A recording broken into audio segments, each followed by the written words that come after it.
aku record dulu ya.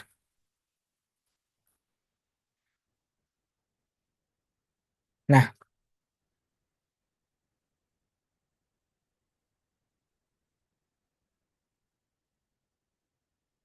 nah, sebelum kita mulai kelasnya nih teman-teman, aku pengen tahu dong kabarnya teman-teman. Tapi dalam bentuk emoticon nih teman-teman. Kayak yang contoh di layar ini ada emoticon yang senang, ada emoticon yang kayak cool gitu ya pakai kacamata, atau mungkin emoticon yang berseri-seri, atau mungkin sebaliknya emoticon yang sedih lagi kurang feel bad gitu ya kan teman-teman. Mungkin boleh dong di-share emoticonnya atau mungkin emoticon terbaiknya teman-teman. Mana nih teman-teman? Aku pengen tahu dong teman-teman eh, kabarnya hari ini melalui emoticon terbaik teman-teman nih.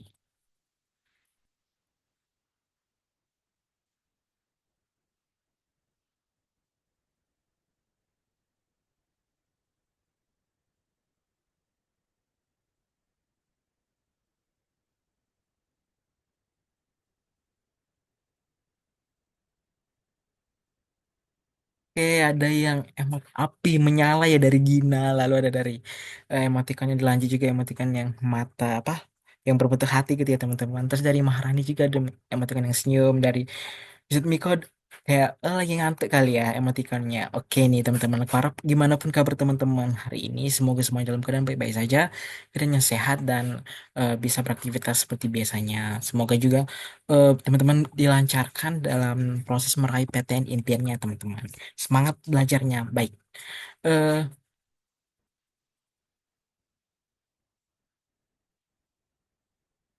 Hari ini agak Oke, seperti yang aku akan bilang tadi, aku udah katakan tadi, yang kita pelajari hari ini adalah terkait dengan demokrasi terpimpin Indonesia pada masa demokrasi terpimpin bagaimana sih keadaannya gitu kan teman-teman. Lalu kita mulai tentunya dari latar belakangnya, lalu lanjut ke kebijakan-kebijakannya pada masa demokrasi terpimpin itu seperti apa sih, bagaimana kebijakannya. Lalu mungkin yang terakhir akan kita bahas terkait penyimpangan eh, kebijakan-kebijakan yang dianggap penyimpangan atau dianggap tidak tepat lagi, tidak bagus pengaplikasiannya dalam pada masa demokrasi terpimpin. Nah, bubur berikan lele udah siap le? Mana nih? Coba nih, udah siap belum nih teman-teman kita belajar pada malam hari ini? Ya dari Nasla siap Kak. Oke deh aku harap dari teman-teman semua juga tentunya semoga udah siap ya kita belajar pada malam ini dalam hitungan 3, 2, 1 jeng jeng jeng.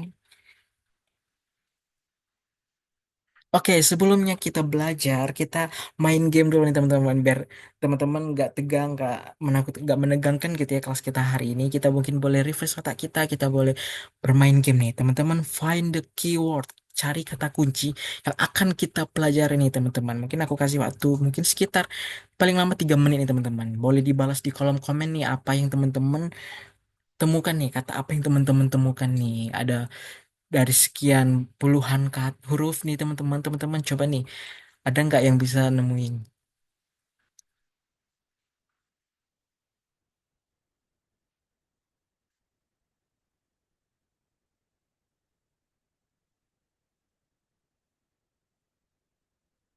Dari Anggi sendiri di dekrit presiden nih teman-teman. Betul kayak ada di ya, apakah betul dekrit presiden keyword kita?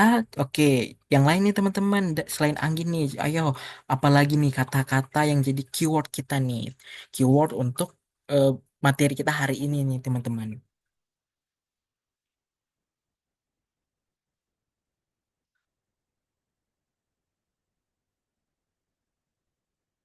Mungkin aku tunggu sampai 1927 kali ya teman-teman. Teman-teman boleh cari, fokuskan matanya nih teman-teman. Cari apa nih kata-kata yang mungkin menjadi keyword kita pada malam hari ini teman-teman.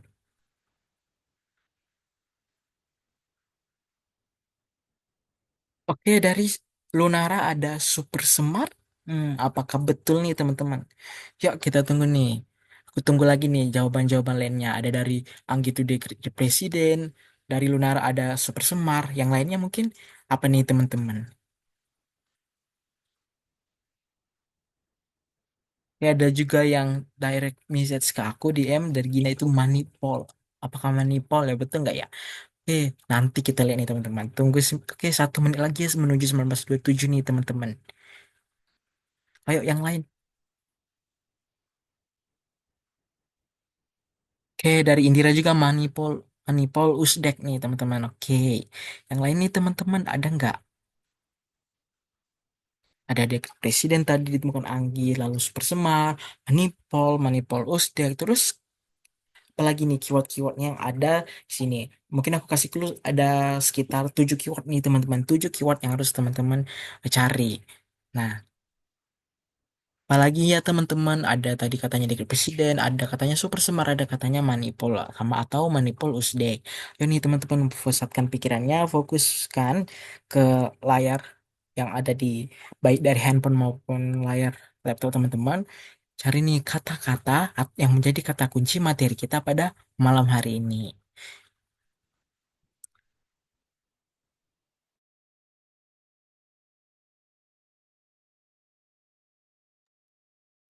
Oke, karena udah 1927 nih ya teman-teman, yang mungkin teman-teman lagi sibuk kali ya kayak mikir aduh mana nih kata-katanya gitu ya teman-teman, nggak apa-apa. Kayak ada yang jawab juga ini dari nggak jago main ini. Oke, nggak apa-apa kok, nggak apa-apa. Oke, dari Lunar juga ada Trikora nih. Oke teman-teman. Oke, nggak apa-apa mau teman-teman jawab lagi. Nah, karena ini udah 1927, kita langsung lihat aja. 1, 2, 3, jeng jeng jeng. Jawabannya. Bentar teman-teman, like lagi. Nah, ini teman-teman ada yang udah benar, boleh kasih tepuk tangannya nih teman-teman, tepuk tangan untuk diri sendiri juga bisa.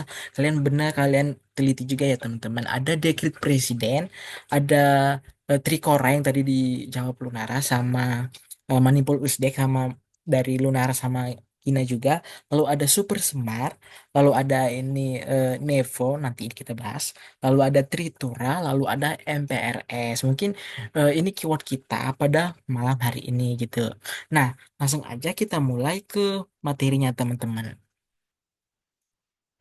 Nah, eh, kata demokrasi terpimpin itu tentunya dimulai pada tahun 1959 sampai 1966.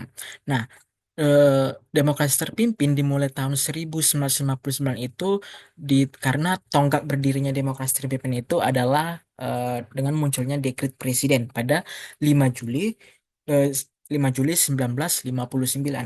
Kenapa lalu berakhirnya demokrasi terpimpin itu ditandai dengan lahirnya Super Semar, atau kalau teman-teman tahu Super Semar itu adalah surat perintah 11 Maret, teman-teman. Nah, kita bahas dulu dari awal 1959 lahirnya dekret presiden itu kenapa itu sebelum demokrasi terpimpin itu kan teman-teman udah belajar nih minggu lalu itu eh, demokrasi Indonesia adalah demokrasi liberal gitu teman-teman. Nah, eh, Presiden Soekarno pada masa itu menganggap kalau demokrasi ini juga sistem ini tuh sistem demokrasi liberal itu belum mampu menjaga kestabilan politik di Indonesia teman-teman, kayak intinya kayak kurang cocok lah gitu untuk Indonesia. Malah kalau nggak salah ya teman-teman di singkat aku itu pada masa demokrasi liberal masih banyak kayak banyak-banyak partai itu masih saling menjatuhkan gitu teman-teman. Lalu juga masih ada perselisihan-perselisihan di banyak daerah di Indonesia sehingga susah untuk menyatukan warga masyarakat Indonesia teman-teman, sehingga eh, intinya juga masih banyak masalah-masalah lah pada masa demokrasi liberal yang membuat Indonesia belum stabil nih, struktur kepemimpinan, struktur pemerintahnya belum stabil gitu teman-teman, hingga akhirnya eh, Presiden Soekarno pada bulan Februari 1957 itu memanggil semua pejabat sipil terus militer Indonesia itu sama semua pimpinan-pimpinan partai-partai itu untuk datang ke Istana Merdeka, lalu kayak untuk membahas gitulah ya kan. Lalu Presiden Soekarno juga mengajukan konsepsi yang dikenal sebagai konsepsi Soekarno, yaitu sebagai berikut: dibentuknya kabinet gotong royong, lalu dibentuknya Dewan Nasional yang berfungsi memberi nasihat kepada kabinet baik diminta maupun tidak. Nah, eh bentar dulu.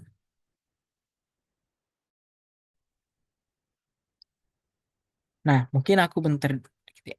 Nah, pada pada waktu itu, pada saat Presiden Soekarno mengumpulkan para pejabat, pemimpin dan lain sebagainya itu kan Presiden Soekarno itu menyatakan segala segala kesulitan yang dihadapi oleh negara disebabkan oleh banyak partai politik tentunya. Waktu itu kan partai politik kan saling menjatuhkan, saling ingin unggul lah gitu kan teman-teman. Sehingga kadang ini tuh merusak persatuan dan kesatuan bangsa. Sehingga termasuk konstituante yang belum selesai dalam menyusun undang-undang dasar baru teman-teman. Sehingga intinya karena masalah-masalah itu dikumpulkannya. Sehingga akhirnya lahirlah dekret presiden teman-teman. Dekret presiden itu ada tiga yang menjadi tonggak berdirinya demokrasi terpimpin. Yang pertama itu pembubaran Dewan Konstituante. Eh, Kenapa dibubarkan Dewan Konstituante ini yang seperti yang aku tadi bilang itu karena eh, belum bisa menyusun undang-undang gitu, menyusun undang-undang dasar yang baru. Lalu, karena kan kalau nggak salah pada demokrasi liberal itu menggunakan undang-undang dasar sementara 1950 kan teman-teman. Lalu eh, isi dekret presiden yang kedua itu tuh menggunakan kembali undang-undang dasar 1945. Yang terakhir itu melakukan pembentukan MPRS atau Majelis Permusyawaratan Rakyat Sementara dan DPAS ini teman-teman Dewan Pertimbangan Agung sementara. Nah, di sini ada dari sumber buku yang aku baca itu menurut Undang-Undang 1945 demokrasi terpimpin mengandung pengertian bahwa kedaulatan rakyat dipimpin oleh hikmat kebijaksanaan dalam pemusyawaratan perwakilan itu sila keempat Pancasila kan sila keempat Pancasila kan teman-teman. Nah, lalu permusyawaratan atau perwakilan di sini itu merujuk kepada Majelis Permusyawaratan Rakyat atau MPR yang berarti kedaulatan ada di tangan rakyat dan dilaksanakan sepenuhnya oleh MPR nih teman-teman. Namun, muncul tafsiran lain dari Presiden Soekarno bahwa yang dimaksud dengan terpimpin adalah figur sentral yang memiliki peran menentukan agar pemerintahan dapat berjalan dengan stabil dan lancar. Mungkin itu sedikit apa bumbu-bumbu tips-tipsnya lah teman-teman terkait dengan dekret presiden ini seperti itu. Nah, itu mungkin yang menjadi tonggak ukur atau tonggak berdirinya demokrasi terpimpin itu salah satu yang poin utama itu adalah dengan lahirnya dekret presiden karena Indonesia belum mencapai kestabilan politik pada masa demokrasi liberal teman-teman. Nah, lanjut eh, ciri yang tampak pada masa demokrasi terpimpin ini yang pertama itu ada sistem kabinet. Nah, kalau sistem kabinet pada masa demokrasi liberal itu kan kalau nggak salah parlementer ya kalau nggak salah teman-teman. Nah tapi kalau di demokrasi terpimpin itu sistem kabinetnya itu sistem kabinet presidensial yang artinya pemerintahan suatu negara itu dijabat oleh presiden yang mana presidennya itu bertindak sebagai kepala negara sekaligus sekaligus juga kepala pemerintah seperti itu teman-teman. Nah lalu ciri yang tampak ini tuh penggunaan Undang-Undang Dasar 1945 kembali sama seperti yang udah aku bilang tadi ini tuh tercantum juga di dekret presiden. Lalu di ciri yang berikutnya itu adalah dominasi lembaga eksekutif. Jadi masa demokrasi terpimpin ini, seingat aku itu lembaga eksekutifnya itu mendominasi teman-teman seperti itu. Nah lalu lanjut. Nah mungkin kita lanjut ke terkait masalah kebijakan politik di dalam negeri teman-teman. Nah eh, kebijakan-kebijakan pada masa demokrasi terpimpin yang pertama kita bahas terkait dengan kebijakan politik dalam negeri. Nah, kebijakan politik dalam negeri yang pertama itu tentunya yang pertama seperti yang aku udah bilang pada isi dekret presiden itu pembentukan MPRS, Majelis Permusyawaratan Rakyat Sementara, dan DPAS, Dewan Pertimbangan Agung Sementara. Nah, mungkin aku sedikit bacakan ini MPRS itu terdiri atas anggota DPR sebanyak 261 orang, utusan daerah 94 orang, dan wakil golongan sebanyak 200 orang. Itu menurut Penpres nomor 12 tahun 1959. Nah, di sini tugas MPRS itu adalah menetapkan GBHN atau Garis Besar Haluan Negara. Nah, sedangkan kalau DPAS itu tuh dibentuk berdasarkan Perpres nomor 3 tahun 1959 yang anggotanya sebanyak 45 orang terdiri dari atas wakil partai politik, utusan daerah, wakil golongan, dan seorang ketua. Nah, di sini tugas DPS itu adalah memberi jawaban atas pertanyaan presiden dan mengajukan usul kepada pemerintah seperti itu teman-teman. Jadi kayak mungkin apa ya aku bilang DPS ini tuh kayak jadi penasihatnya presiden lagi mungkin seperti itu ya teman-teman. Nah, selain pembentukan MPRS dan DPAS, kebijakan politik Indonesia dalam negeri pada masa itu ada juga itu pembentukan kabinet. Yang pertama ada Kabinet Kerja itu tahun 1959 sampai 1964. Lalu yang kedua itu ada Kabinet Dwi Kora itu 1964 sampai 1966. Nah, lalu yang ketiga kebijakan politiknya itu ada pembubaran Partai Masyumi dan PSI atau Partai Sosialis Indonesia itu karena anggotanya terlibat dalam PRI atau PRRI atau Permesta. Jadi teman-teman pada masa demokrasi liberal itu kan banyak pemberontakan-pemberontakan nih, pemberontakan daerah karena merasa kayak hanya Jawa aja gitu yang diperhatikan oleh pemerintah daerah lain itu belum gitu kan, nggak diperhatikan lah intinya. Sehingga akhirnya menimbulkan pemberontakan termasuk PRRI dan Permesta. Nah, akhirnya eh, pemerintah pada masa demokrasi terpimpin membubarkan Partai Masyumi dan PSI karena diketahui anggota-anggota dari Partai Masyumi dan PSI ini tuh ikut terlibat nih dalam pemberontakan PRRI dan Permesta. Jadi akhirnya dibubarkanlah Partai Masyumi dan PSI ini. Nah, lalu yang terakhir ada pembubaran DPR hasil pemilu 1955 dan membentuk DPR GR. Jadi kalau DPR RI ini kalau nggak salah itu Dewan Perwakilan Rakyat gotong royong teman-teman. Nah, kenapa dibubarkan? Itu karena kenapa DPR hasil pemilu 1955 ini dibubarkan? Itu karena kalau nggak salah ya teman-teman rancangan anggaran pendapatan belanja negara atau RAPBN yang diajukan Presiden Soekarno itu tuh ditolak sama DPR sehingga hasilnya sehingga berakhir DPR hasil pemilu 1955 ini itu dibubarkan dan dibentuk eh, yang baru itu DPR GR atau Dewan Perwakilan Rakyat Gotong Royong seperti itu, teman-teman. Nah, mungkin di sini kalau keanggotaan DPR GR itu diatur oleh Presiden berjumlah sekitar 283 orang yang terdiri dari atas 153 orang mewakili partai politik dan 130 orang mewakili golongan gitu, teman-teman. Nah, tugas DPR GR ini adalah melaksanakan manifesto politik atau yang teman-teman tadi dapatkan jawabannya itu yang manipul tadi itu tuh manifesto politik dan juga merealisasikan amanat penderitaan rakyat dan melaksanakan demokrasi terpimpin seperti itu teman-teman. Nah, lalu lanjut. Nah, ini nih. Selain kebijakan politik dalam negeri, Indonesia juga memiliki kebijakan politik di luar negeri. Yang pertama, ikut mendirikan organisasi. Nah, organisasi itu dinamakan Gerakan Non-Blok, teman-teman. Jadi, eh, kalau nggak salah kan pada masa itu ya masih ada kayak perang dingin gitu, teman-teman. Nanti kita pelajari gitu. Perang dingin juga terus ada kayak konflik di negara Kuba atau apa itu aku lupa nanti kita pelajari itu. Itu tuh itu kan ada perseteruan antara kayak blok timur, blok barat gitu kan teman-teman. Nah, Indonesia pada masa itu eh, gak mau nih berpihak pada mau baik blok barat ataupun blok timur mau netral gitu. Sehingga akhirnya didirikan gerakan non-blok teman-teman seperti itu. Gerakan yang tidak memihak pada blok manapun gitu teman-teman. Kalau nggak salah itu didirikan di Yugoslavia kalau nggak salah itu ya. Sama didirikan selain Indonesia ada juga beberapa negara negara lainnya yang menjadi pelopornya gitu teman-teman.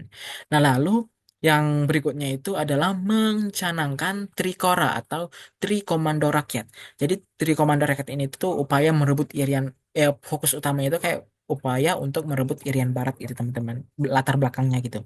Nah, lalu kebijakan politik luar negeri itu adalah konfrontasi Indonesia dengan Malaysia pada tahun 1963 sampai 1966 yang berakhir Indonesia sempat keluar dari PBB, keanggotaan PBB keluar gitu teman-teman. Nah, jadi kita akan bahas yang pertama terkait dengan Trikora nih teman-teman. Jadi kan eh, pada masa itu Formasi itu kan kalau Irian Barat itu kan masih eh, di apa ya kayak ditahan oleh Belanda gitu kan teman-teman dan juga akhirnya Irian Barat itu direncanakan akan eh, Belanda kan apa ya kalau nggak salah kayak mengembalikan Irian Barat itu ke Indonesia itu berdasarkan konferensi meja bundar gitu teman-teman. Jadi berdasarkan KMB atau konferensi meja bundar, status Irian Barat akan dibicarakan setahun kemudian sejak tanggal 27 Desember 1949. Jadi intinya kayak setelah 27 Desember 1949 atau 1950 lah gitu kan teman-teman itu harus sudah dibicarakan nih bagaimana status Irian Barat apakah akan dikembalikan ke Indonesia atau enggak seperti itu teman-teman. Namun eh, hingga tahun 1960-an itu hampir 10 tahun gitu itu tuh Belanda belum menampakkan itikat baiknya mengenai hal tersebut teman-teman. Intinya kayak Belanda sampai tahun 1960-an atau melanggar melanggar janjinya di konferensi meja bundar itu Belanda nggak ada itikat baik untuk kayak merundingkan bagaimana Irian Barat ini akan diserahkan ke Indonesia gitu teman-teman. Tetap mempertahankan Irian Barat lah intinya gitu. Nah, akhirnya Indonesia pada masa itu berusaha untuk kayak gimana ya untuk merundingkan sama Belanda atau mau bagaimana supaya Irian Barat ini bisa kembali ke Indonesia teman-teman. Nah, usaha-usaha yang dilakukan Indonesia itu gak serta-merta cuma usaha langsung serang, tapi yang pertama sebelum ke situ Indonesia itu melakukan usaha diplomasi teman-teman. Contohnya kayak perundingan antara Indonesia dengan Belanda yang mana itu juga belum mendapatkan hasil yang baik karena kan Belanda kayak seolah-olah kayak nggak mau menyerahkan Irian Barat lah itu ke Indonesia. Lalu juga Indonesia juga sempat membawa masalah Irian Barat ini ke PBB, ke sidang PBB, tapi selalu gagal gitu teman-teman. Kayak selalu gagal untuk mendapatkan perhatian lebih gitu karena eh, persoalan ini tuh nggak ditanggapi serius oleh PBB. Penyebabnya itu Belanda dan sekutu selalu menjegal keinginan Indonesia untuk merebut Irian Barat. Nah, sikap dukungan terhadap Belanda semakin kuat bersamaan dengan semakin meruncingnya pertentangan antara Blok Barat dan Blok Timur.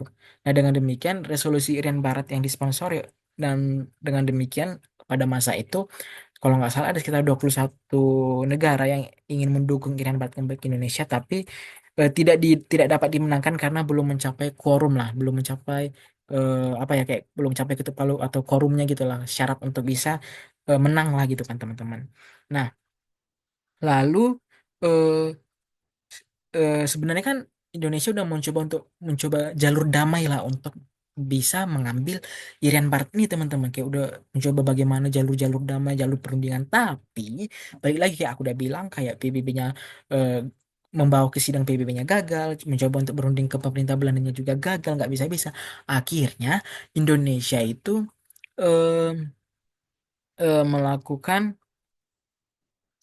apa ya kayak Presiden Soekarno itu apa ya kayak mendeklarasikan Trikora lah teman-teman. Trikora yang udah aku bilang tadi itu tiga komando rakyat. Trikora tiga komando rakyat. Yang pertama gagalkan pembentukan negara boneka Papua karena pada saat itu kan Belanda kayak merasa kayak eh, apa ya kayak Belanda itu ingin membangun negara lah di Papua gitu teman-teman. Nah lalu isi Trikora yang kedua itu kibarkan sang merah putih di tanah Irian. Nah lalu bersiap untuk mobilisasi umum guna mempertahankan kemerdekaan dan kesatuan tanah air dan bangsa. Nah, bagaimana cara mewujudkan Trikora ini? Nah, karena kan tadi aku udah bilang eh, kalau oh, bentar ya teman-teman. Oke. Nah, tadi kan aku udah bilang kalau Indonesia kan udah kayak mencoba jalur damai tapi tetap nggak bisa gitu kan teman-teman. Akhirnya melalui Trikora ini dan juga karena Indonesia udah hilang nih batas kesabarannya nih kan. Akhirnya Indonesia melakukan serangan nih ke Irian. Yang pertama itu pada Januari 1962 itu Indonesia melakukan serangan yaitu yang dinamai Operasi Mandala. Nah, di sini pemerintah Republik Indonesia membentuk Komando Mandala. Nah, di sini ada yang tiga poinnya ini. Yang pertama infiltrasi. Infiltrasi itu tahap di mana pemerintah melaksanakan serangan dengan cara melakukan eh, penyusupan anggota militer ke ke tanah Irian gitu teman-teman untuk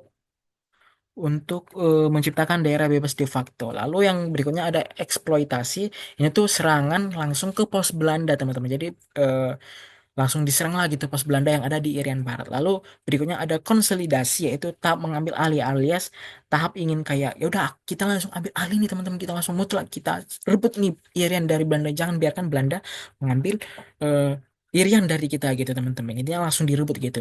Nah, karena kegigihan bangsa Indonesia ingin merebut Irian gitu teman-teman dari Belanda kayak gigih lah gitu teman-teman pengen ambisinya itu tinggi banget gitu teman untuk merebut kembali Belanda itu tuh akhirnya menarik perhatian dunia gitu teman-teman menarik perhatian terutama dari eh, Amerikanya sendiri gitu teman-teman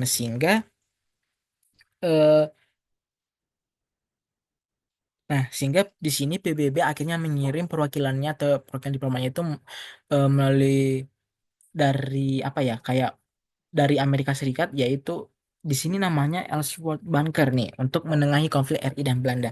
Sehingga di sini akhirnya ada yang namanya pada Agustus 1962 ada perjanjian New York nih teman-teman di Amerika. Yang mana di perjanjian New York ini tuh eh, Desember 1962. Oh, tunggu teman-teman. Oh ya, sebelumnya di sini aku coba baca ya, eh, perjanjian New York itu atau New York Agreement itu ini tuh yang pertama paling lambat 1 Oktober 1962 akan dilakukan serah terima pemerintahan Irian Barat kepada United Nations Temporary Executive Authority atau UNTEA sebagai pemerintahan sementara PBB di Irian Barat. Lalu pasukan yang kedua pasukan Indonesia di bawah UNTEA. Sedangkan pasukan Belanda secara bertahap dipulangkan. Sejak tanggal 13 Desember 1962, bendera Indonesia mulai dikibarkan di samping bendera PBB di Irian Barat. Nah, lalu paling lambat 1 Mei 1963, pemerintah RI secara resmi menerima pemerintahan atas Irian Barat dari UNTEA. Lalu yang keempat, paling lambat akhir tahun 1963, pemerintah RI wajib menyelenggarakan penentuan pendapat rakyat atau PPRA. Nah, jadi intinya teman-teman, kan tadi aku udah bilang karena kesungguhannya Republik Indonesia ini ingin mengambil area alih Irian Barat, ini tuh menarik perhatian dunia. Salah satunya melalui perjanjian New York untuk menengahi konflik ini ada yang namanya PBB membentuk kayak semacam sebuah organisasi atau pemerintahan baru gitu, namanya United Nations Temporary Executive Authority atau UNTEA. Nah, di sini Belanda nggak secara langsung mengembalikan Indonesia gitu teman-teman. Akhirnya kan Belanda menyetujui untuk mengembalikan Irian ke Indonesia, tapi tidak secara langsung nih teman-teman. Dengan cara apa? Melalui UNTEA. Nah, jadi UNTEA ini itu tuh mengambil ahli dulu Irian Barat. Nah, lalu eh, pada akhirnya UNTEA itu menyerahkan Irian Barat ke Indonesia. Tapi juga dengan syarat di akhir tahun 1963, Indonesia wajib melaksanakan PPRA.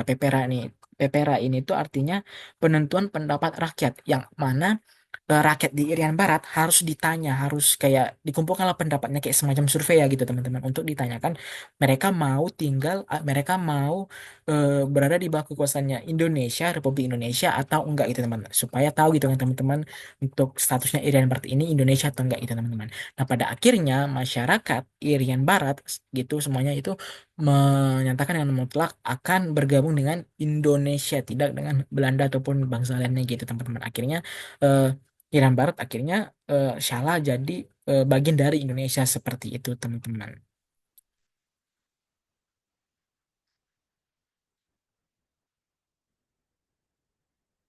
Nah, mungkin ini juga salah satu kebijakan luar negeri Indonesia, mungkin singkat aja ini ya, terkait dengan konfederasi Malaysia dengan Indonesia. Jadi, teman-teman, pada tahun 1961, Inggris melakukan jajak pendapat di Kalimantan Utara, itu antara Sabah, Sarawak, dan Brunei. Ini tuh kalau nggak salah mereka ingin membentuk Federasi Malaysia, teman-teman. Nah, namun eh, karena apa ya kalau nggak salah karena intinya karena ini Inggris kan masih kayak melakukan jejak pendapat nih ingin membentuk sebuah federasi ini. Tapi pada September 1963 akhirnya Federasi Malaysia itu sendiri yang terdiri dari Federasi Melayu, Sabah, Sarawak dan Singapura itu menyatakan diri untuk dibentuk sebagai Federasi Malaysia teman-teman. Akhirnya terbentuklah Federasi Malaysia gitu teman-teman tanpa intinya kayak tanpa sekretariat Inggris lah gitu kan teman-teman. Nah, akhirnya pembentuk iya kalau di September 1963 ini itu tuh Brunei menolak ya teman-teman untuk bergabung di Federasi Malaysia.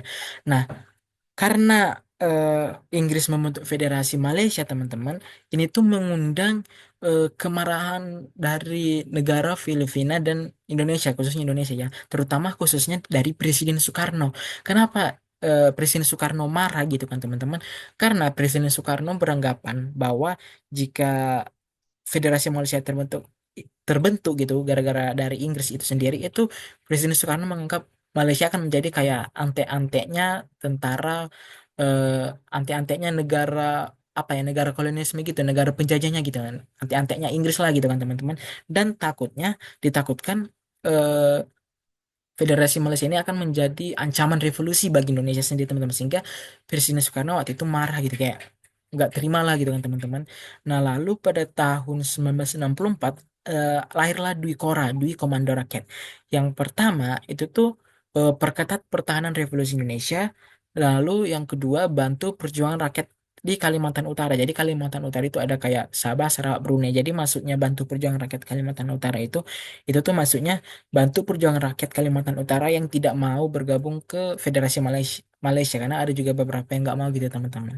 Nah, akhirnya eh, karena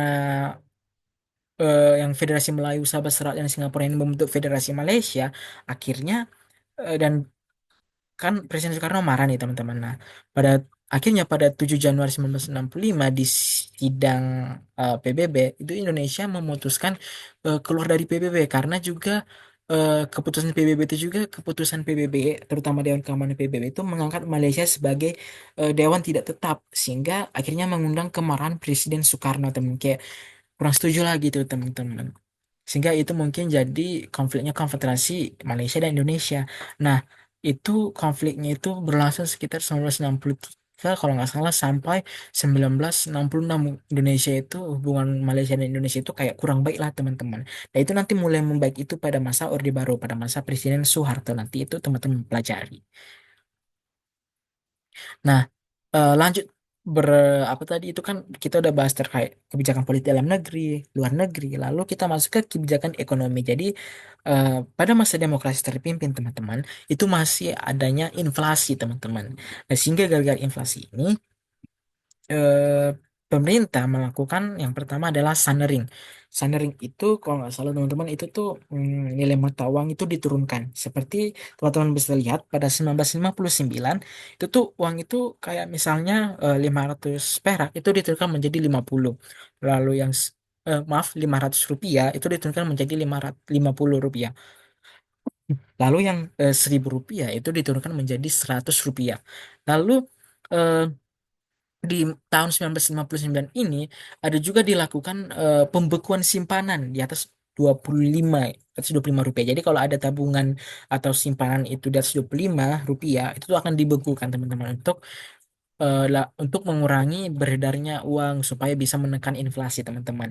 Nah, lalu pada tahun 1965 eh, inflasi kan belum turun juga nih teman-teman. Lalu juga tahun 1965 itu tuh tetap nilai mata uang diturunkan, tapi lebih drastis lagi dari tahun 1959 yaitu misalnya kayak 1000 rupiah diturunkan menjadi 1 rupiah gitu teman-teman. Nah, lalu yang berikutnya, selain kebijakan Sunring, itu ada kayak misalnya kayak pembentukan Dewan Ekonomi, lalu pembentukan Badan Perancang Pembangunan Nasional, lalu pembentukan Bank Tunggal, dan lainnya. Lalu selain eh, ini tuh ada yang namanya politik mercusuar. Nah, jadi kalau nggak salah ya teman-teman politik mercusuar itu di mana pada masa ini Indonesia, bangsa Indonesia ingin bersaing juga lah dengan bangsa-bangsa lain, ingin bersaing dengan negara-negara lain dengan cara membangun intinya ingin bersaing tapi bersaingnya ini kayak ingin membangun negerinya lah gitu ingin membuat negerinya itu terlihat mewah megah gitu kan teman-teman dengan cara membangun bangunan-bangunan yang besar gedung-gedung yang besar contohnya tuh kayak Mall Sarina lalu ada Monas lalu ada Patung Dirgantara lalu ada Stadion GBK dan juga dibentuk juga TVRI ini teman-teman jadi TVRI itu Televisi Republik Indonesia pertama jadi stasiun TV Indonesia pertama itu adalah TVRI itu tuh dibentuk karena pada tahun 1962 Indonesia pertama kali menjadi tuan rumah Asian Games. Jadi waktu itu kan Asian Games yang keempat teman-teman. Sehingga supaya bisa kegiatan olahraga yang diliput, ditonton banyak orang itu tuh disaksikan banyak orang, itu tuh dilahirkanlah dibentuklah TVRI ini teman-teman. Nah, kenapa dinamakan politik mercusuar? Seperti yang aku bilang tadi kan karena kan bangsa Indonesia ingin membangun bangunan yang besar, gedung-gedung yang besar. Tapi pada masa itu masih inflasi, masih dananya juga belum kayak ibarat kayak uang kita dikit tapi kita membangun bangunan yang gede-gede gitu sehingga akhirnya kalau nggak salah itu juga Indonesia masih berutang juga dari negara lain kalau nggak salah ya teman-teman seperti itu teman-teman. Nah lalu selain kebijakan ekonomi ini nah, kita udah belajar terkait kebijakan dari politiknya dan ekonominya. Kita akan belajar terkait dengan penyimpangan pada masa demokrasi terpimpin. Kenapa disebut penyimpangan? Jadi, ada beberapa kebijakan pada masa demokrasi terpimpin ini itu disebut sebagai penyimpangan atau kayak sesuatu yang kurang tepat lah gitu, teman-teman. Yang pertama dalam kebijakan politik dalam negeri itu ini tuh kayak misalnya contohnya ada pidato Presiden Soekarno pada tahun 1959 yang eh, intinya dari pidato itu adalah penemuan kembali revolusi kita itu ditetapkan sebagai GBHN atau Garis Besar Haluan Negara. Lalu ada Manipul Usdek, Manifesti Politik, itu ada Usdeknya itu kepanjangan dari Undang-Undang 1945, lalu ada sosialisme, lalu demokrasi terpimpin, lalu lupa aku satu lagi itu ada ekonomi terpimpin, lalu yang terakhir itu adalah kepribadian Indonesia. Nah, lalu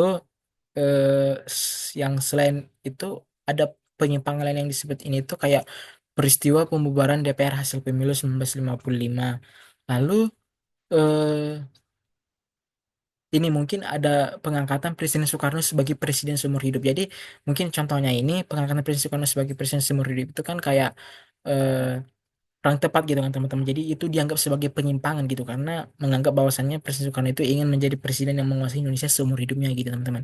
Lalu penyimpangan lain itu yang disebut sebagai penyimpangan, kebijakan yang disebut sebagai penyimpangan itu tuh ada pengangkatan pimpinan MPRS sebagai menteri. Jadi pada masa itu kan ada kayak pimpinan MPRS itu diangkat sebagai menteri. Kenapa disebut penyimpangan? Itu karena singkatku ya teman-teman, itu karena kalau kita kan tahu kalau MPR itu kan kayak lebih tinggi lagi tuh jabatannya dari presiden gitu kan teman-teman. Atau mungkin agak start tapi agak lebih tinggi lagi dari presiden karena kan MPR kalau nggak salah itu yang berhak memberhentikan dan berhak melantik atau memberhentikan presiden kan kalau nggak salah gitu teman-teman. Nah tapi pada saat pengangkatan pimpinan MPR ini sebagai menteri, menteri itu kan di bawah presiden nih teman-teman. Jadi ketika MPRS itu diangkat sebagai menteri itu tuh serasa kayak nggak nggak cocok aja teman-teman. Kenapa MPR yang levelnya itu di atas presiden seharusnya itu tiba-tiba turun level jadi di bawah presiden, sehingga itu disebut sebagai kayak penyimpangan lagi itu pada masa demokrasi terpimpin seperti itu teman-teman. Mungkin kalau penyimpangan ini tuh sekilas aja teman-teman terkait penyimpangannya gitu teman-teman. Paling yang kebanyakan keluar di soal itu contohnya paling kayak kayak ini ya kayak kebijakan Dwi Kora itu tuh mungkin mungkin ditanyai di soal-soal terus ada kayak Trikora dan lain sebagainya, Tritura gitu teman-teman itu mungkin lebih banyak ditanya kalau di soal-soal pada umumnya setahu aku ya teman-teman. Tapi nggak eh, apa juga kita bisa memilih yang lain. Nah, selain penyimpangan demokrasi terpimpin pada kebijakan dalam negeri, itu pada saat kebijakan luar negeri ada juga eh, penyimpangan teman-teman. Yang pertama itu adanya organisasi NEVO dan OLDEVO. Jadi organisasi NEVO ini tuh kayak eh, Ne- NEVO itu tuh disebut New Emerging Force. Jadi NEVO itu tuh adalah perkumpulan negara-negara revolusioner. Lalu organisasi berikutnya itu ada OLDEVO. Itu OLDEVO itu ada Old Established Force, yang mana OLDEVO itu adalah negara nekolim atau negara yang imperialisme atau negara-negara barat, teman-teman. Jadi Presiden Soekarno menganggap itu negara-negara barat, negara-negara penjajah, teman-teman. Jadi itu dibagi dua. Sehingga lalu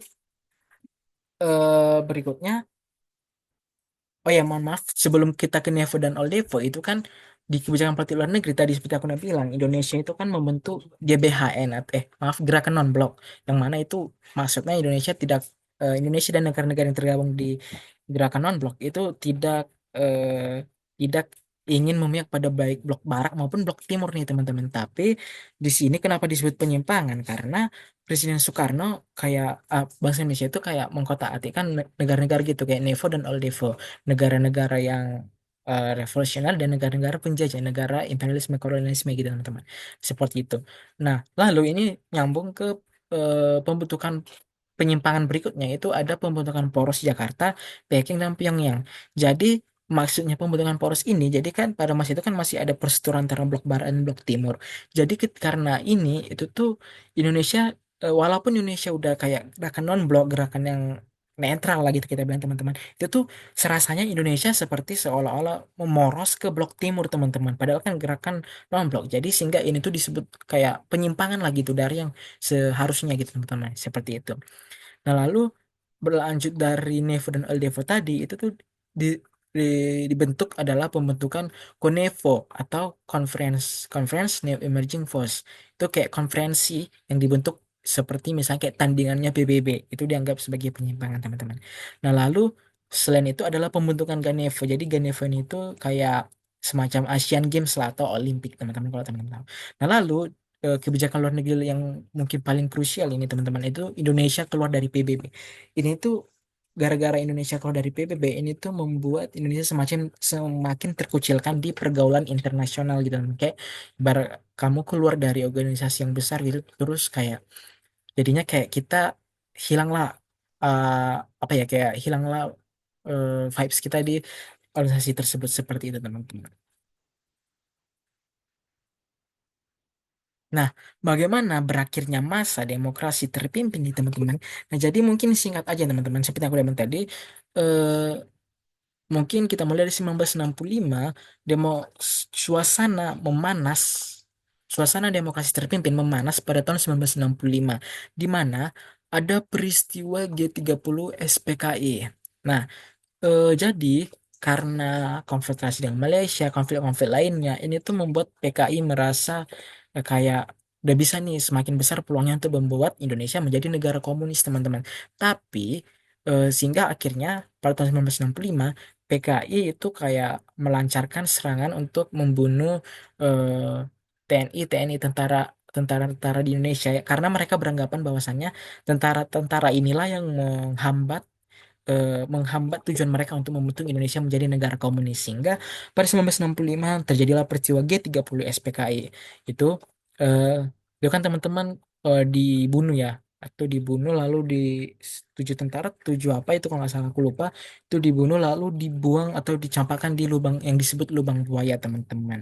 Nah, sehingga peristiwa G30 SPKI ini jadi salah satu pemicu jatuhnya masa demokrasi terpimpin.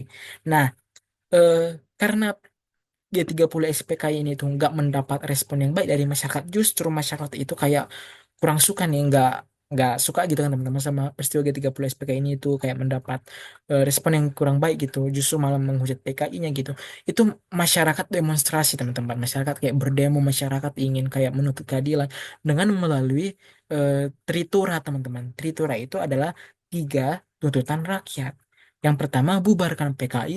Lalu bersihkan kabinet di Kora dari unsur komunis karena pada saat Indonesia lagi konflik-konfliknya di demokrasi terpimpin itu PKI juga diam-diam itu kayak melakukan gencatan atau gencatan gitu untuk bisa masuk ke politiknya Indonesia gitu, ke strukturnya Indonesia ingin menyebarkan ideologi-ideologi komunisnya lah gitu di sistem struktur Indonesia gitu teman-teman. Lalu selain bersihkan kabinet di Kora, itu isi teritori yang terakhir adalah turunkan harga kebutuhan karena kan harga lagi tinggi-tingginya pada saat itu kan.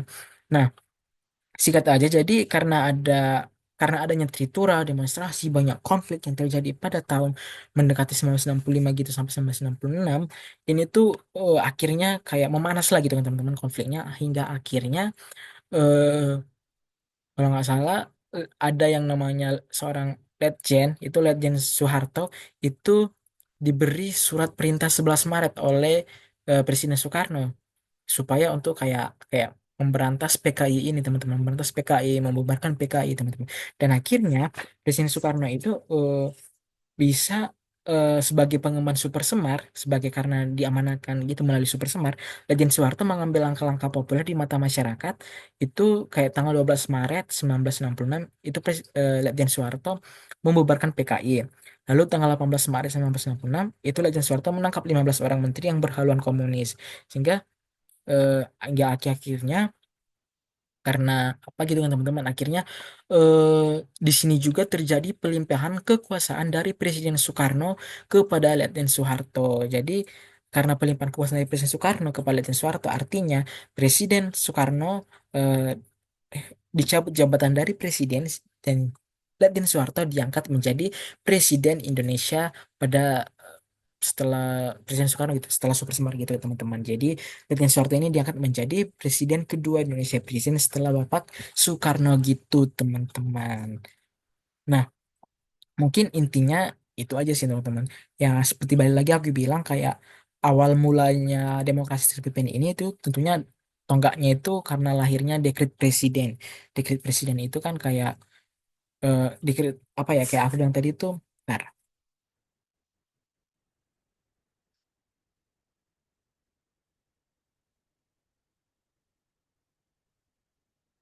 Nah ini mana?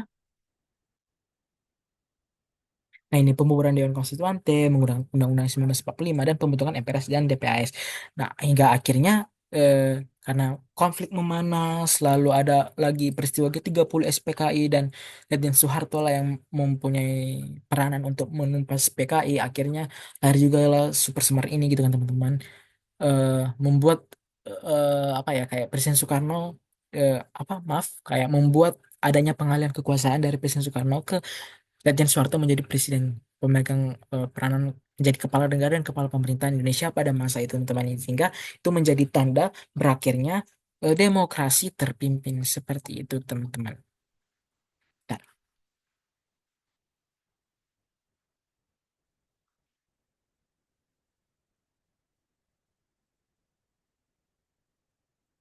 nah, mungkin itu aja kali materi kita pada hari ini. Mungkin aku eh, s- mau ngajak teman-teman tebak-tebakan lagi nih teman-teman. Kita main game dulu nih. Buru-buru ikan lele, main game yuk le. Nah, eh bentar teman-teman. Nah, teman-teman udah lihat di layar, tapi kan mungkin ini agak kita kurang nih ya. Aku anot dulu. Mungkin ini aku kurang apa ya. Tapi aku oke. Teman-teman boleh lihat di layar teman-teman sendiri. Ini kan ada kayak di sisi kiri angka 1, 2, 3, 4, 5 ini ada istilah Dwikora, Supersema, Trikora, Manipulasi dan Tritura. Lalu di kolom yang biru ini ada belah-belahan biru ini, poin biru, ada A, B, C, D, E, itu ada isiannya. Teman-teman harus menghubungkan nih teman-teman. Nah, tapi karena kita ini banyak nih siswanya dan kayaknya kurang memungkinkan ya teman-teman untuk apa? Aku mau teman-teman mungkin boleh jawab di kolom komen nih teman-teman. Misalnya kayak nomor satu itu dihubungkan ke poin B kah, atau ke C kah, atau ke E mungkin ya teman-teman gitu. Misalnya kayak eh Amar jawab misalnya 2 C gitu, atau 3 A contohnya teman-teman. Mungkin teman-teman boleh nih coba. Nih teman-teman coba jawab nih di kolom komen nih teman-teman sebagai refreshing kita pada materi hari ini.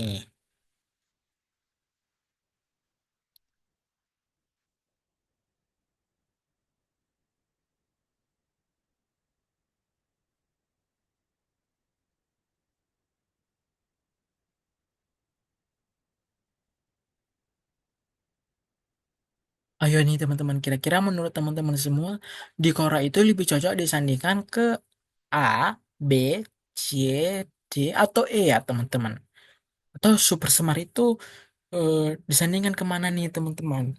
Begitupun kayak Trikora, Mangupul Usde, dan juga Tritura nih teman-teman. Coba aku mau dong teman-teman, mau jawab secara langsung boleh, mau jawab secara on mic juga boleh nih teman-teman.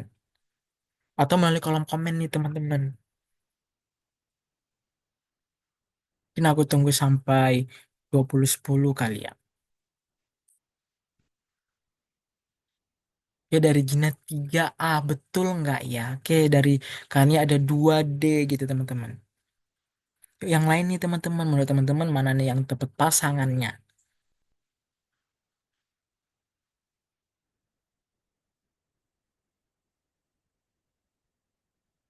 Ya ada dari Amelia juga dari 5 itu pasangannya ke B. Betul nggak ya teman-teman? Titura itu ke B. Terus dari Kania juga 2. 2 itu apa ya? 2 itu Super Semar ke D gitu ya. Betul nggak ya? Atau mungkin dari Gina 3A. 1E, oke nih teman-teman. Mungkin udah mewakili juga nih teman-teman ya.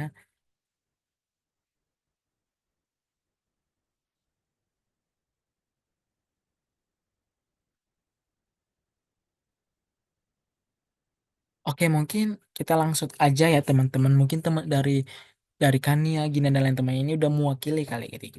Oke, aku coba lihat nih, kita review eh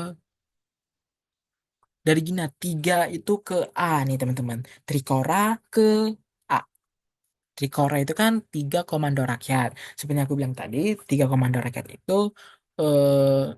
poin utama itu adalah untuk merebut Irian Barat, merebut kembali Irian Barat. Jadi eh, karena apa, Trikora itu kan 3 komando, ada 3 poin itu kayak ini: gagal pembentukan negara boneka Papua, kibarkan sang merah putih di tanah air dan bersiap untuk mobilisasi umum. Itu betul banget ya teman-teman, dari Gina, betul banget, keren. Nah lalu itu betul ya, Trikora ke yang A. Nah lalu yang nomor 2 itu dari Kania itu 2D. 2D. Itu super semar ke D. Ya, betul teman-teman. Karena juga udah baru kita bahas nih teman-teman. Baru aku udah bilang juga. Super semar itu adalah surat yang tentunya memerintahkan Latihan Soeharto nih teman-teman untuk menumpas PKI. Intinya kayak gitu teman-teman. Nah, lalu betul banget nih dari itu tadi dari Kania nih, betul keren masih pada ingat. Nah, lalu dari Amelia itu 5B nih teman-teman. 5 itu ke B. Tritura. Tritura itu adalah tiga tuntutan rakyat nih teman-teman. Itu memanas gara-gara PKI. Jadi eh, Amelia itu betul banget nih teman-teman ke Tritura ke B. Itu ada bubarkan PKI, bersihkan kabinet di dari unsur komunis dan turunkan harga kebutuhan. Ini teman-teman. Betul banget Amelia.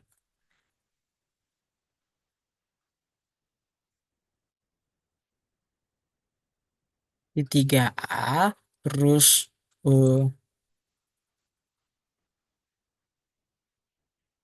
2D tadi 2D 5.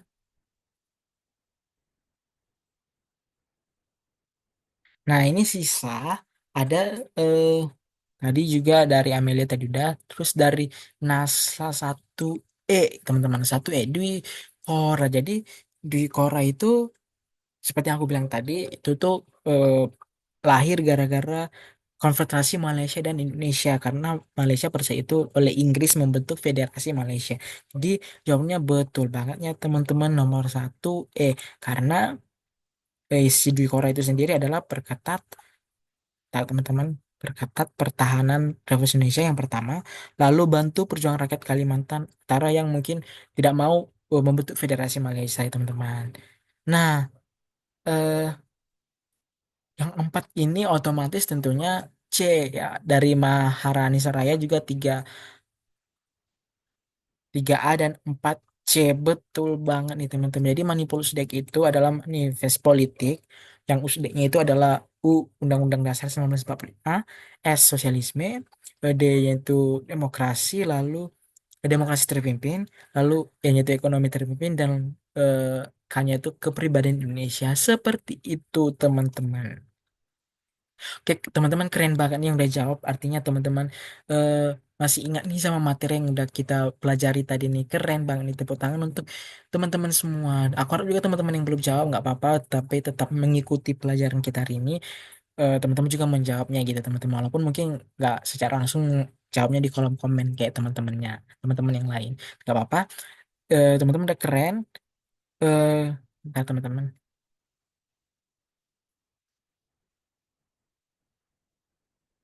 Oke, karena materi kita udah berakhir malam hari ini. Materi terkait demokrasi terpimpin, mungkin teman-teman ada yang punya pertanyaan, sangat diperbolehkan banget ya teman-teman. Mungkin boleh secara on mic ataupun secara di kolom chat teman-teman mau teman-teman bertanya atau mungkin di kolom Q&A ada kali ya.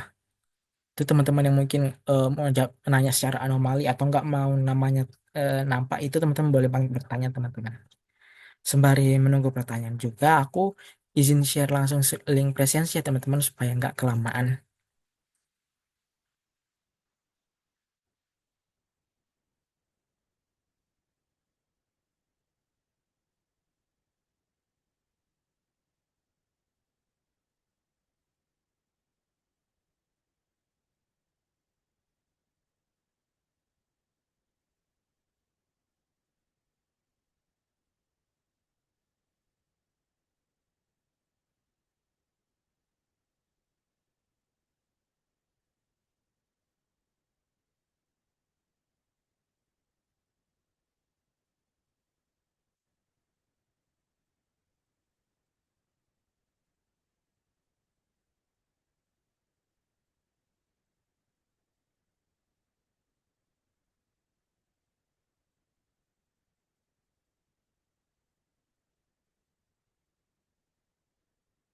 Ada dari Kak Feli tuh mau kirim link buat teman-teman sebelum kelas pagi. Oke, nggak apa-apa Kak Feli.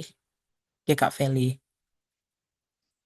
Teman-teman yang mau bertanya juga kalau udah punya pertanyaan teman-teman boleh bertanya ya teman-teman. Mungkin aku tunggu mungkin sekitar 2017 kali ya. Biar jangan kelamaan juga kita tutup kelasnya. 2 menit aja aku tunggu.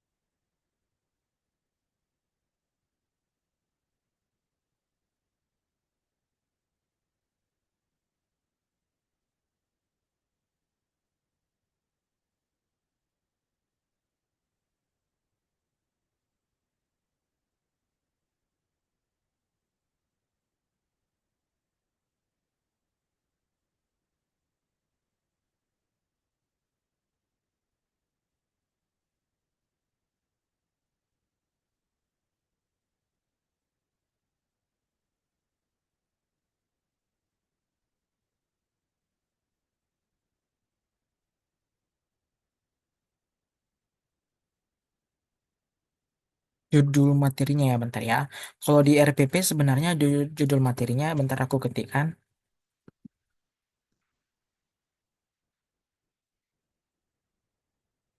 Sistem dan struktur.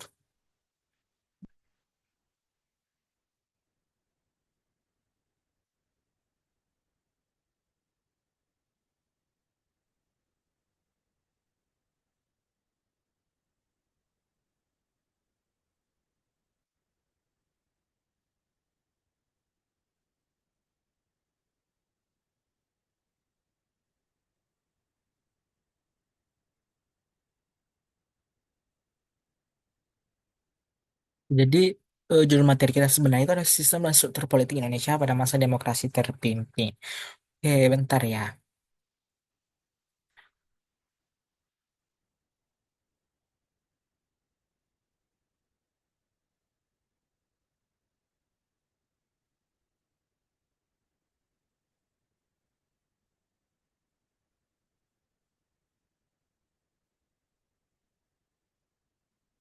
Bentar ya teman-teman. Aduh,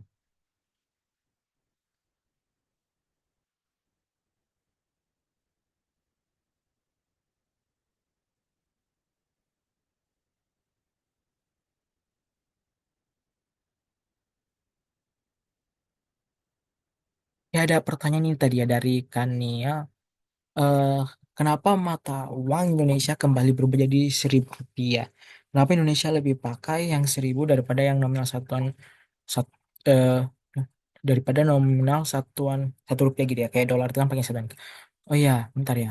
Kayaknya aku ingat deh temen-temen, bentar ya.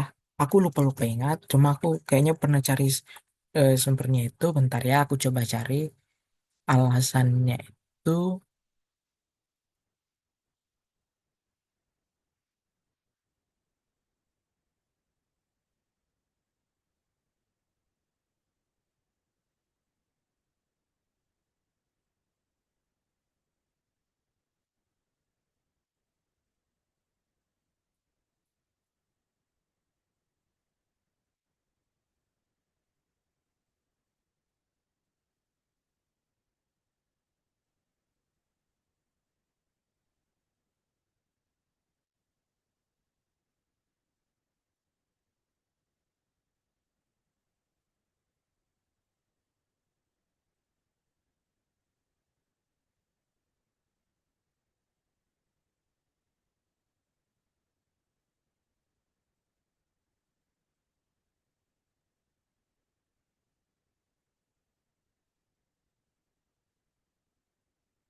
Oke, ini yang aku dapat ya kan ya, yang waktu itu aku sempat pernah dapat dan eh, yang setahu aku juga kali ya.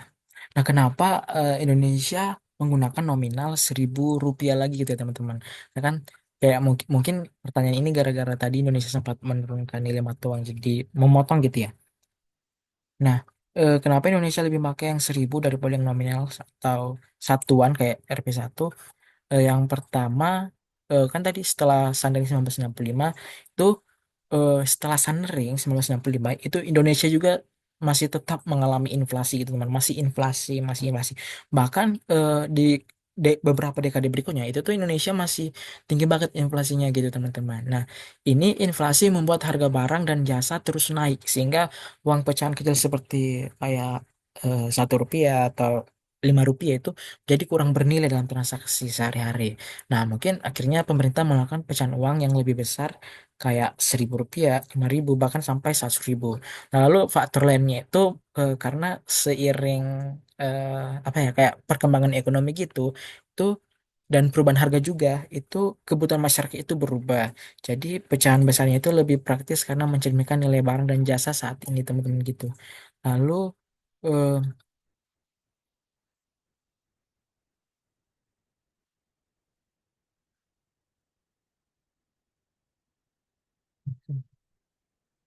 mungkin itu kali ya mungkin paling alasannya kenapa kembali eh, menjadi apa kayak 1.000 rupiah karena eh, Ada yang tentunya pertama kayak inflasi yang bertahun-tahun itu membuat nilai uang berubah lagi karena kan setelah 1965 masih ada inflasi juga di Orde Baru kan teman-teman itu juga lalu juga juga di tahun-tahun berikutnya gitu di dekade beberapa dekade berikutnya mungkin dan juga pertumbuhan ekonomi dan perubahan harga juga itu mempengaruhi dan juga kebutuhan masyarakat pun di situ pada masa-masa itu eh, juga ikut berubah sehingga mungkin harga 1.000 rupiah 5.000 rupiah itu kayak lebih praktis pada masa itu gitu mungkin teman-teman pada masa sekarang kali gitu mungkin itu sih yang setahu aku dan aku pernah dapat ya kan ya mungkin apakah menjawab gitu teman-teman yang lain juga kalau mau bertanya masih boleh kali ya.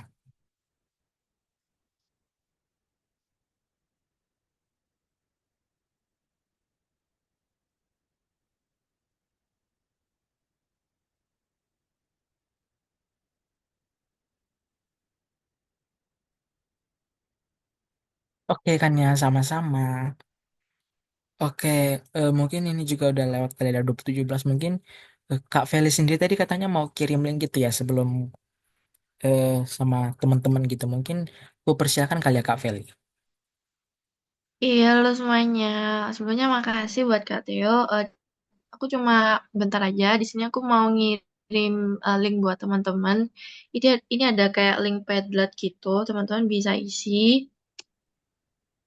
Itu Padletnya itu aku bikin sesuai. Jadi setiap mapel beda-beda ya teman. Untuk sejarah sendiri itu aku kasih judul apa motivasi kalian untuk kuliah. Jadi kalian bisa tulis apa kalian bisa cantumin di Padlet itu kenapa kok kalian kuliah, alasan kalian kuliah apa, motivasi kalian apa kuliah. Di situ kalian bisa tulis di Padlet itu terserah mau nyebutin berapa, nggak ada batasan gitu ya. Nanti buat teman-teman yang apa teman-teman yang nggak bisa join di Zoom nanti aku bisa kirim ke grupnya kelasnya sejarah ya. Itu aja sih Kak dari aku. Terima kasih sebelumnya. Semangat. Oke Kak Feli, sebelumnya terima kasih juga Kak Feli. Nah betul teman-teman, Kak Feli udah ngirim link, teman-teman boleh isi ya teman-teman sesuai dengan arahan yang ada gitu teman-teman. Aku bentar dulu teman-teman. Oh ya, ini kita kan kelas sudah mau berakhir, tapi kurang afdol kalau rasanya kita nggak dokumentasi dulu nih teman-teman. Jadi boleh dong teman-teman sembari mengisi juga link, baik link presensi maupun link yang diberi oleh Kak Feli, kita boleh dong kayak on cam nih teman-teman supaya bukti untuk eh, teman-teman hadir nih di kelas kita pada malam hari ini. Mungkin teman-teman boleh on cam dulu ya teman-teman. Aku tunggu sekitar 20-24 ya 1 menit lagi teman-teman.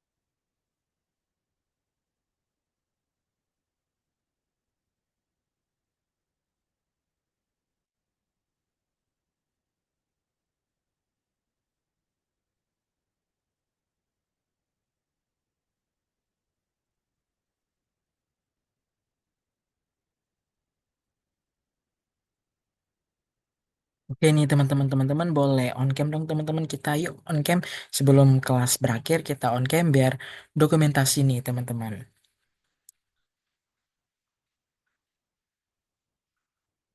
Oke dari Shiva udah on cam nih teman-teman yang lain dong on cam yuk biar kita eh, cepat kita tutup kelas kita karena ini udah mau tengah 9 juga ya teman-teman.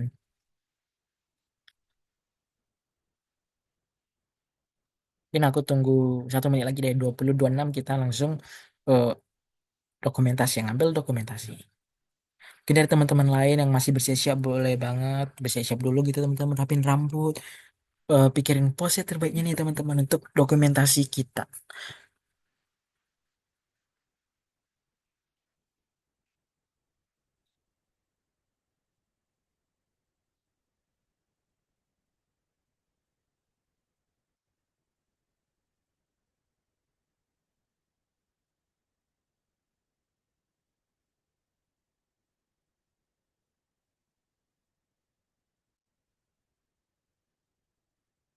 Oh bentar ya teman-teman, aku kirim ulang link presensinya.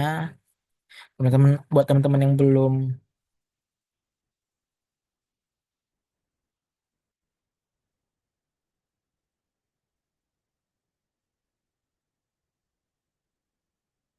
aku kirim link presensinya ulang, tapi nanti aja dulu di isinya teman-teman. Kita on cam ya, kita dokumentasi karena ini udah 26, kita langsung aja ya biar nggak lama-lama.